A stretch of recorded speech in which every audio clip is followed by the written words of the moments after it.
এমনি এমনি মুসলমান হই নাই, ঠাকুরগাঁয়ের প্রসিদ্ধ ব্রাহ্মণ পরিবারে জন্ম আমার।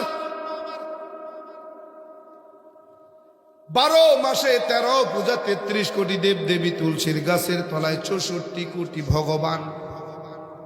সংস্কৃত ভাষার উপরে পাণ্ডিত্য নিয়ে ডক্টরেট কইরা, ডিগ্রি নিয়ে পিএইচডি কইরা, বেদ পুরাণ রামায়ণ মহাভারত জেন্দা বেস্তা স্মৃতি শ্রুতি মনুসংহিতা শ্রীমদ ভাগবত গীতা রাজভোগ কালীভোগ ছাড়াও অসংখ্য কিতাবাদি গবেষণা কইরা 44,441 খানা মন্ত্র পড়ে দেখলাম, তার ভিতরে 30,000 মন্ত্র শুধু মুসলমানের গুণগান।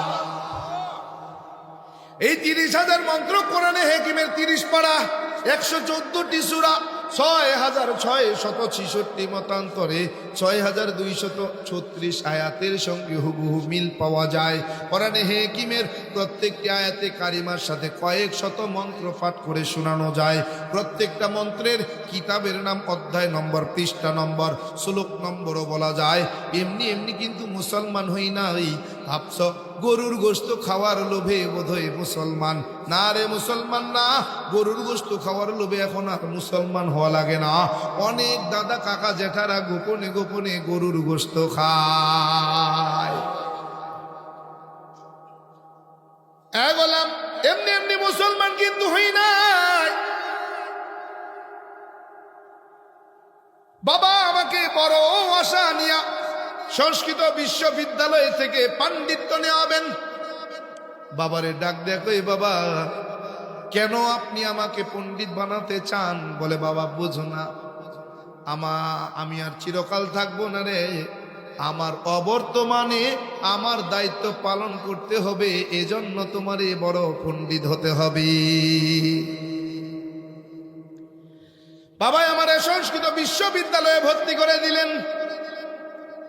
বাবার সঙ্গে দেখা করার জন্য ছুটি নিয়ে দীর্ঘদিন পরে বাবার সামনে হাজির হলাম।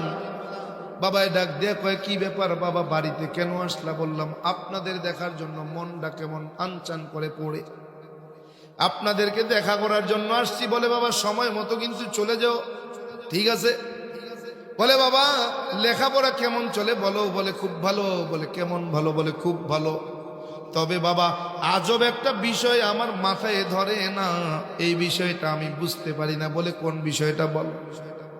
বললাম বাবা আমরা কত বড় ভাগ্যবান, কত বড় ভালো মুসলমান, কত বড় বোকা, কত বড় মূর্খ। বলে কেন?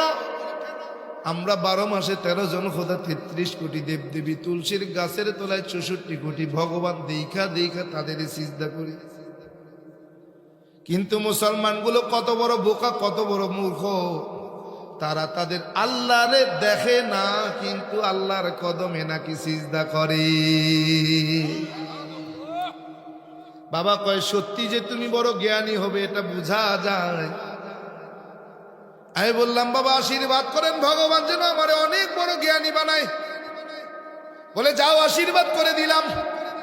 ভগবান তোমারে এমন জ্ঞানী বানাবে, আমার বংশের উজ্জ্বল নক্ষত্র হয়ে থাকবে, আমার বংশের সবচাইতে সম্মানী ব্যক্তি হয়ে থাকবে, আমার বংশে তোমার কারণে সুনাম খ্যাতি অর্জন হবে।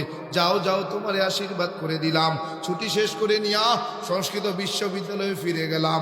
সংস্কৃত বিশ্ববিদ্যালয় থেকে ডিগ্রি নিয়ে বাবার সামনে যখন হাজির হইলাম, বাবায় ডাক দেখো, ফুকা বলো রেজাল্টের খবর কি? বললাম খুব ভালো। বলে কেমন ভালো? বললাম বাবা আমার বিশ্ববিদ্যালয় থেকে সংস্কৃত ভাষার উপরে আমি ফার্স্ট ক্লাস ফার্স্ট হয়েছি। বলে আমার বিশ্ববিদ্যালয় থেকে আমি প্রথম স্থান অধিকার করেছি। বলে বাবা আমি জানতাম, আমার বিশ্বাস ছিল তোমার উপরে, তোমার মেধা যেমন আমি জানতাম, আমি বুঝতাম তোমার রেজাল্টও তেমন। বলে বাবা কেমন? বাবাই কই বাবা আমি বুঝতাম, জানতাম। বাবারে ডাক দে কই, বাবা আপনার সঙ্গে শুরুতে একটা কথা হয়েছিল, স্মরণ কি আছে? বলে কোন কথা? বলে বাবা আমরা বড় ভাগ্যবান, বড় চালাক, কিন্তু মুসলমান বড় বোকা, বড় মূর্খ। বলে হ্যাঁ, কেন নয়? বললাম বাবা আপনার কাছে আমার প্রশ্ন, বলেন তো আপনি কি বেদ বিশ্বাস করেন নাকি করেন না? বলে হ্যাঁ করি। কেন করব না? বলে কেমন? বলে বেদ কেমন? বলে বেদ অবশ্যই ভালো, বেদ একটা সত্য ধর্ম। বললাম বাবা বেদকে আপনি কতটুকু সত্য মনে করেন? বলে 100 ভাগের মধ্যে 100 ভাগ। বললাম বাবা বেদের শ্লোককে আপনি কেমন সত্য মনে করেন? বলে 100-র মধ্যে 100 ভাগ।